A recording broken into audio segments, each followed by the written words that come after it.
Hey everyone, today we're going to look at a question that asks for the 3 best stars to be observed at star time. This question comes from the CNAV sample exam off of the NMC website.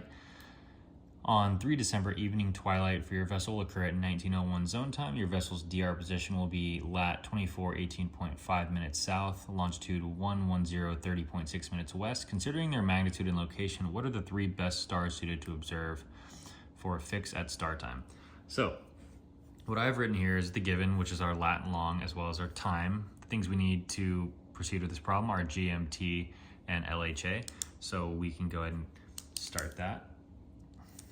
We have 1901 zone time. We apply our zone description. We know we're in the west, so we're going to be adding our zone description. You find zone description by dividing your longitude by 15, 110 degrees, 30.6 minutes divided by 15. 7, you round down, so we're going to add 7. 1901 plus 7 equals 0201 on the next day. So we're going to be 0201 on December 4th. So make sure you account for the day change.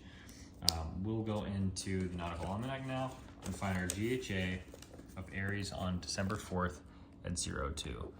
December 4th, 02. GH of Aries is 102.48.1.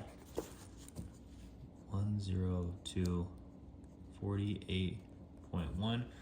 Our next step is to go to the increments and corrections section for Aries at 1 minute 00 seconds. 1 minute 00 seconds, 0 degrees 15 minutes. We add that correction, so 0 degrees 15 minutes gives us 103.1. So now we have our GHA of Aries. We then apply our longitude. We subtract west longitude when going from GHA to LHA, so minus west, and if our longitude was in the east, we would add it. But in this case, we're in the west, so we will subtract 110 30.6. Put it on the calculator. 103 degrees 3.1 minutes plus 360 degrees for a better visual on this difference, minus 110 degrees 30.6 minutes. So our LHA is 352 32.5 minutes. Okay, so we found the 2 things required to then go into our star finder.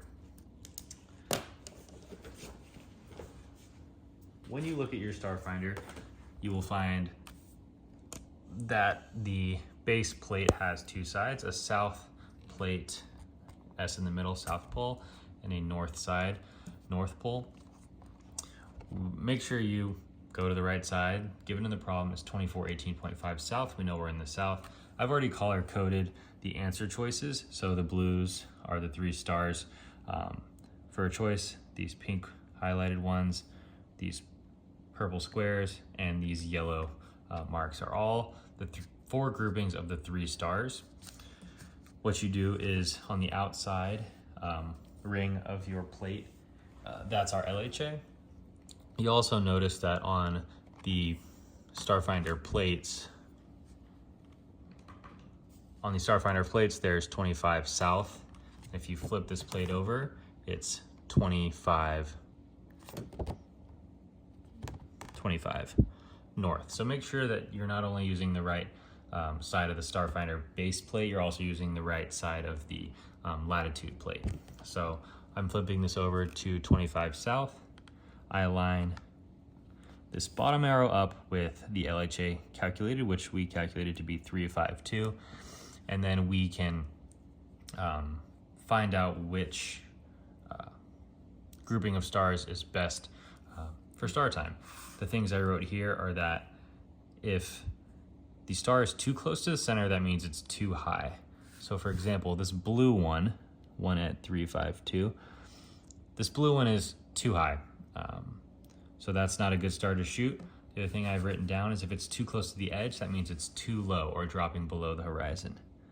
In this case, a star like this, in this bottom right, is too low, and this one is not even visible. The other thing is a range of 20 to 60 is good. So anywhere from, this goes from 0 to 80 here, anywhere from 20 to 60 is usually good for your height. And then we want an equidistant intersection, which means we want all these to be as close to equidistant apart as we can. So we want to choose the answer choice that is most accommodating to the things that I just listed. So right away, we can go ahead and knock out a couple answer choices. What I just said is that if it's too close to the edge, that means it's too low.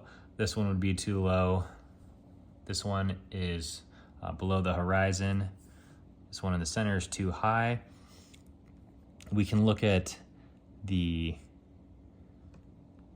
other two answer choices, which we've narrowed down, are the pink highlighter and then the purple square. So here, here, and here, and here, here, and here. That last rule, the one that applies now, is that that 20 to 60 range is good. The pink highlighters are all within that 20 to 60 range, and they're a pretty good distance apart. So you see the arc goes from all these stars. It's pretty close to equidistant, or as best as we're gonna get for these answer choices.